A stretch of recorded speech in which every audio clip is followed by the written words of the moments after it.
Hello guys, welcome back to my YouTube channel. So आज हम एक बूंद इश्क के एपिसोड में देखेंगे। शेखावत मैंशन में तारा रुद्र प्रताप के कमरे में अलमारी खोलने की कोशिश कर रही होती है। फिर अचानक से रुद्र प्रताप बड़बड़ाने लगता है कि आधी रात को उठ के तेरी खाने की आदत कब जाएगी? खाने पीने का सामान फ्रिज में रखा कर अलमारी में क्यों रख रही? रुद्र प्रताप की आवाज सुनते ही तारा घबरा जाती है और अलमारी के बाजू में छुप जाती है। फिर रुद्र प्रताप नींद में बड़बड़ाते हुए कहता है, सो जा। तारा अपने मन में कहती है, जान हथेली पर रख ले तारा, तू इतना आगे बढ़कर हार नहीं सकती। जंगल में मृत्युंजय के अड्डे पर मृत्युंजय तारा की बात को याद करके पंचिंग बैग पर गुस्से से मुक्के मार रहा होता है। ये सब गुरुजी दूर से खड़े रहकर देख रहा होता है मृत्युंजय को। फिर गुरुजी मृत्युंजय के पास आकर मृत्युंजय को कहता है, फिर सजा देने लगे अपने आप को। फिर मृत्युंजय गुरुजी को कहता है, मैं क्या करूं गुरुजी, अपनी तारा से झूठ बोलना पड़ रहा है, उसका विश्वास तोड़ना पड़ रहा है, उसका दिल तोड़ना पड़ता है। मुझे खुद से नफरत हो रही है। बार बार उसे खतरे के मुंह में धकेल देता। अगर वो इंजेक्शन बदल नहीं पाई या बदलते हुए उसे नंदू या कलावती ने देख लिया तो ये युद्ध शुरू होने से पहले ही खत्म हो जाएगा और तो और तारा की जान खतरे में आ जाएगी। मैं क्या करूं गुरुजी? दिमाग कुछ कहता है, दिल कुछ करने नहीं देता। फिर गुरुजी मृत्युंजय को कहता है, जब भी कोई इंसान बुराई के खिलाफ लड़ने के लिए तैयार होता है तो सारे कायनात की अच्छाइयाँ उसकी मदद के लिए आगे आती है। तारा न्याय के लिए लड़ रही है, सच के लिए लड़ रही है, उसके साथ कभी कुछ बुरा हो ही नहीं सकता। शेखावत विला में तारा अलमारी खोलने में कामयाब हो जाती है। फिर तारा इंजेक्शन बदल देती है और नकली इंजेक्शन अलमारी में रख देती है और नंदू और कलावती के इंजेक्शन अपने अपने पास रख लेती है। रुद्र प्रताप नींद में बड़बड़ा रहा होता है। फिर तारा वहाँ से भाग जाती है। रुद्र प्रताप बाजू में हाथ मार के देखता है, उसके बाजू में नंदू पड़ी होती है सोई हुई। रुद्र प्रताप अचानक से टेंशन में लाइट ऑन करता है। रुद्र प्रताप नंदू को उठाते हुए कहता है, नंदू तूने अलमारी खोली क्या अभी? फिर नंदू रुद्र प्रताप को कहती है, अभी उठाया ना आपने मुझे, तो वहाँ कैसे पहुंच जाऊंगी मैं अलमारी खोलने? चाबी देखो आपके तकिए के नीचे पड़ी होगी, सपना देख रहे हो, सो जाओ। फिर रुद्र प्रताप नंदू को बताता है, अरे चाबी वहाँ लगी हुई है, चाबी ये है। रुद्र प्रताप की बात सुनकर नंदू की नींद खुल जाती है। नंदू भी उठ के देखने लगती है। फिर रुद्र प्रताप अलमारी खोल के देखता है। रुद्र प्रताप अपनी साड़ियाँ देखने लगता है और कहता है, मेरे कपड़े तो ठीक है। फिर नंदू रुद्र प्रताप को कहती है, ये चाबी इधर कैसे आई? फिर नंदू इंजेक्शन का डब्बा चेक करने लगती है। फिर नंदू रुद्र प्रताप को बताती है, सब कुछ तो अपनी जगह पर है, अगर चाबी अलमारी में लगी हुई मिली है तो इसका मतलब किसी ने अलमारी खोलने की कोशिश जरूर की है। फिर रुद्र प्रताप नंदू को बताता है, तारा के अलावा और कौन हो सकता है, चल देखते हैं नीचे। फिर नंदू कहती है, हाँ। रुद्र प्रताप और नंदू तारा के कमरे में जाते हैं और लाइट ऑन करते हैं तारा के कमरे की। वो दोनों देखते हैं कि तारा सोई हुई होती है। नंदू तारा को उठाते हुए कहती है, तारा तारा उठना, उठेगी तू? फिर तारा नंदू को कहती है, अरे उठ रही हूँ ना बाबा। फिर नंदू तारा को कहती है, मेरे सवाल का जवाब दे, तू हमारे कमरे में आई थी या नहीं? फिर तारा नंदू को कहती है, क्या बकवास कर रही है? फिर रुद्र प्रताप गुस्से से तारा से पूछता है, हमारे कमरे की अलमारी खोली थी तूने? फिर तारा रुद्र प्रताप और नंदू को कहती है, ये सब आप लोग क्या कह रहे हैं? मैं क्यों कमरे में आऊंगी और क्यों आपकी अलमारी खोलूंगी? क्या मिलेगा मुझे? इसके गहने जो मुझे चाहिए ही नहीं। मेरा बाप अस्पताल में नहीं पड़ा जिसके इलाज के लिए मुझे पैसों की जरूरत होगी। अब चल जा, सोने दे मुझे, नींद खराब कर दी, लाइट बंद करके जाना। फिर रुद्र प्रताप और नंदू लाइट बंद करके वहाँ से चले जाते हैं। बाहर नंदू रुद्र प्रताप को कहती है, सुनो मेरी बात, मुझे लगता है कि शायद आपसे या मुझसे गलती से चाबी छूट गई होगी अलमारी। तारा दोनों की बात सुन रही होती है। फिर तारा उठकर इंजेक्शन अपने हाथ में ले लेती है। बाहर रुद्र प्रताप नंदू को कहता है, ना ना ना ना ना ना, खुली आंखों से सपने देखने की आदत नहीं है हमें। ये लड़की कोई बड़ा खेल खेल रही है हमारे साथ। अगर हम अभी भी चौकन्ने नहीं हुए तो ये कान काट के ले जाएगी हमारे। फिर नंदू रुद्र प्रताप को बताती है, कल सुबह तक पता चल जाएगा कि तारा किसकी तरफ है। अगली सुबह शेखावत मैंशन में डाइनिंग टेबल पर तारा रुद्र प्रताप नंदू नाश्ता कर रहे होते हैं। फिर रुद्र प्रताप कहता है, गर्मा गर्म खा लो वरना पत्थर हो जाएंगे। फिर नंदू रुद्र प्रताप को कहती है, अरे पत्थर से याद आया, उस आदित्य को इंजेक्शन देकर भी हमने पत्थर ही बना रखा है ना, उसके जागने का वक्त हो गया है। फिर तारा डर के मारे अपने मन में कहती है, मैंने इंजेक्शन बदल तो दिए पर आदित्य से बात करने का मौका नहीं मिला। अगर इंजेक्शन के बाद भी उस पर कोई असर नहीं हुआ तो इन दोनों को शक हो जाएगा। फिर नंदू रुद्र प्रताप को बताती है, मैं दूसरा इंजेक्शन जाकर लगा देती। नंदू जैसे ही जाने लगती है, रुद्र प्रताप नंदू को कहता है, अरे आप क्यों जहमत कर रही है रानी साहिबा, आपकी ये बांधी है ना, ये लगाएगी इंजेक्शन। फिर तारा अपने मन में कहती है, थैंक यू भगवान जी, इतनी जल्दी मेरी मुश्किल सुलझा दी। फिर रुद्र प्रताप तारा को कहता है, क्यों अपने देवर जी को दर्द पहुंचाते हुए दुख होगा?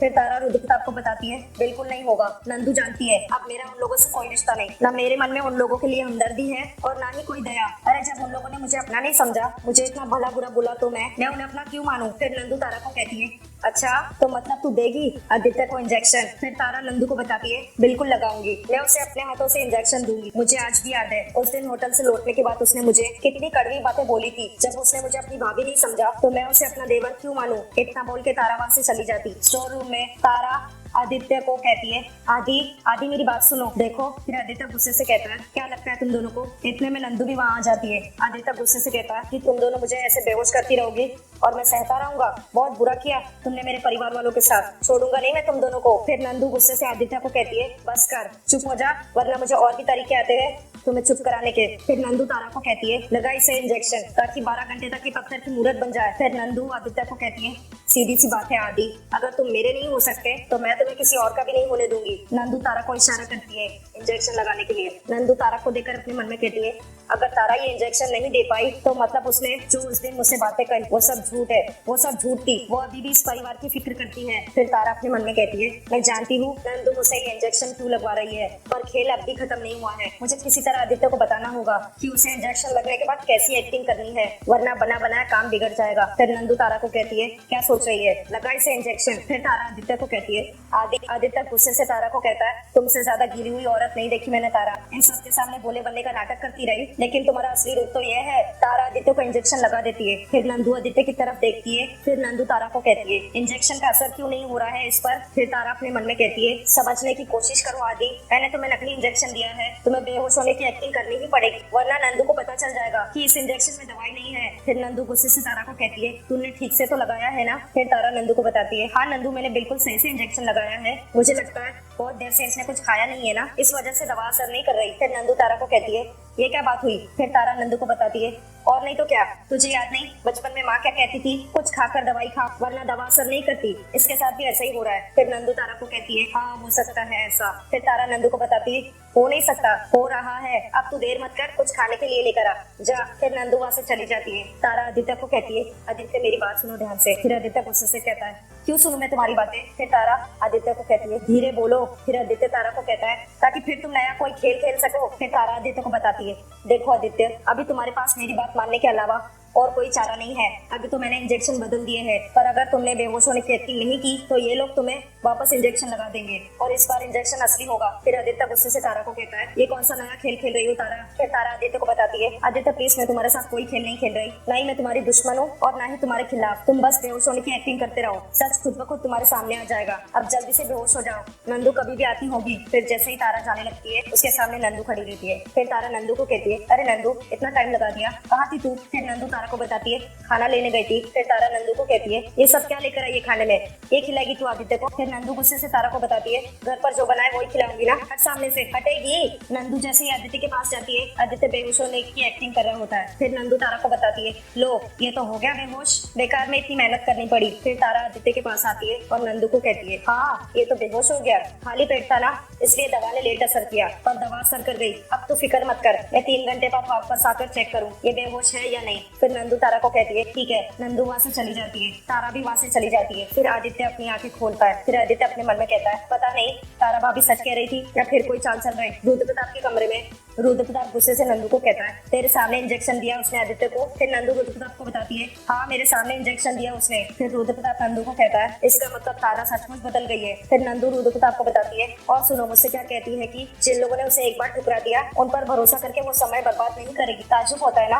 कितनी बदल गई है वो। फिर रुद्र प्रताप नंदू को बताता है, घायल नागिन बौखलाई हुई है, उस पर भरोसा मत करना, किस तरफ पलट के फुकारेगी कोई कह नहीं सकता। फिर नंदू सर हिलाती है अपना रुद्र प्रताप की इस बात का। फिर इतने में रुद्र प्रताप को किसी की कॉल आती है। रुद्र प्रताप कॉल पिक करके कहता है, काम हो गया, शाबाश, हम अभी पहुंचते हैं। इतना बोल के रुद्र प्रताप कॉल कट कर देता है। फिर नंदू रुद्र प्रताप से पूछती है, किसका फोन था? रुद्र प्रताप गुस्से से नंदू को कहता है, तुझसे मतलब? फिर नंदू रुद्र प्रताप को कहती है, एक सवाल नहीं पूछ सकती मैं आपसे? रुद्र प्रताप गुस्से से नंदू को कहता है, एक पे रुकेगी नहीं ना तू? नाम के बाद पूछेगी काम क्या था, उसके बाद पूछेगी काम किया क्यों, खर्चा कितना हो रहा है, इतने पैसे क्यों दे रहे हो, डिस्काउंट क्यों नहीं दिया? फिर नंदू गुस्से से रुद्र प्रताप को कहती है, क्या है इतना सुनाते क्यों हो हर बात पे, मुझे पैसे वक्त इतनी कंजूसी करते हो, कहते हो कि सोच सोच की खर्च करना और खुद पता नहीं कहाँ कहाँ पैसे लुटाते हो। रुद्र प्रताप गुस्से से नंदू को कहता है, बेहतर यही होगा कि तू अपने काम से काम रखे और हमारे काम में नाक ना घुसाए। फिर इतने में तारा आ जाती है जूस का ग्लास लेकर रुद्र प्रताप के कमरे में। तारा सारी बातें सुन लेती है। रुद्र प्रताप गुस्से से नंदू को कहता है, वैसे तूने यहाँ आदित्य को लाकर बंटाधार कर रखा है, अगर आइंदा हमसे फालतू के सवाल किए ना तो मुंह से जबान खींच लेंगे हम, समझी? तारा अपने मन में कहती है, लीडर ने सही कहा था, आदित्य के घर आ जाने से नंदू और कलावती में दरार आई है। इतना बोल के रुद्र प्रताप वहाँ से चला जाता है। तारा नंदू को कहती है नंदू जूस पी ले। फिर तारा नंदू को कहती है मुझे तेरे लिए बहुत बुरा लगता है नंदू। फिर नंदू तारा को पूछती है क्यों? फिर तारा नंदू को बताती है रुद्र प्रताप तो उससे कैसे बात करता है, ऐसे जैसे तू उसकी नौकरानी हो। देखा जायदाद हाथ में आते से ही कैसे रंग बदल गए उसके। फिर नंदू तारा को बताती है जायदाद हाथ में आई कहाँ है उनके। फिर तारा नंदू से पूछती है मतलब। फिर नंदू बात को घुमा देती है और तारा को कहती है नहीं कुछ नहीं। फिर तारा अपने मन में कहती है तू सोचती है कि मुझे नहीं पता, पर मैं जानती हूँ अभी 6 महीने तक जायदाद रुद्र की नहीं हो सकती। फिर तारा नंदू को कहती है नंदू तूने एक बहुत बड़ी गलती कर दी। फिर नंदू तारा से पूछती है क्या? फिर तारा नंदू को बताती है जब रुद्र प्रताप जायदाद के कागज बनवा रहा था तो तुझे आधी जायदाद अपने नाम करवा लेनी चाहिए थी। अरे कम से कम इस घर की मालकिन तो कहलाती। पर अभी क्या हो रहा है, मेहनत तूने बराबर की है, एकदम बराबर की, पर तुझे क्या मिल रहा है? ठेंगा। चल जूस पी ले। इतना बोल के तारा वहाँ से चली जाती है। तारा की बात सुनकर नंदू गुस्से में आ जाती है। रुद्र प्रताप किसी से मिलने आया होता है। वो आदमी रुद्र प्रताप को खबर दे रहा होता है हमारे पास एक सुराग है, गोविंद शुक्ला। वही गोविंद शुक्ला जिसको आपने नकाबपोश की टोली में पहचान लिया था, बस उसी का कच्चा चिट्टा उखाड़ के लाया हूँ। वो और आपका भतीजा मृत्युंजय दोनों एक ही जेल में थे, बल्कि दोनों में एक अच्छी दोस्ती हो गई थी। उस रात जब आपने मृत्युंजय को अगवा कराया उस वक्त गोविंद जेल से फरार हो गया था। जेल की रिपोर्ट के अनुसार गोविंद उन 7 कैदियों में से एक था जिसके साथ मृत्युंजय भागा था। रुद्र प्रताप उस आदमी को कहता है तुम्हारे कहने का मतलब ये है कि महज एक इत्तेफाक नहीं हो सकता। फिर वो आदमी रुद्र प्रताप को बताता है और हाँ एक बात और पता चली है। फिर रुद्र प्रताप पूछता है वो क्या? फिर वो आदमी रुद्र प्रताप को बताता है जेल में सालों तक गोविंद से मिलने कोई नहीं आया, पर उसके गायब होने के कुछ दिन पहले एक औरत उससे मिलने आई थी। तकरीबन 1 घंटे तक दोनों ने आपस में बातें भी की। फिर रुद्र प्रताप उस आदमी से पूछता है कौन थी वो औरत? फिर वो आदमी रुद्र प्रताप को बताता है जेल के रिकॉर्ड के मुताबिक उसका नाम और पता सब फर्जी था। सीसीटीवी की रिकॉर्डिंग निकलवा रहा हूँ, उससे उसकी पहचान हो जाएगी कि वो औरत कौन थी। फिर रुद्र प्रताप उस आदमी को कहता है मतलब हमारी गुत्थी की ये गांठ ये औरत है।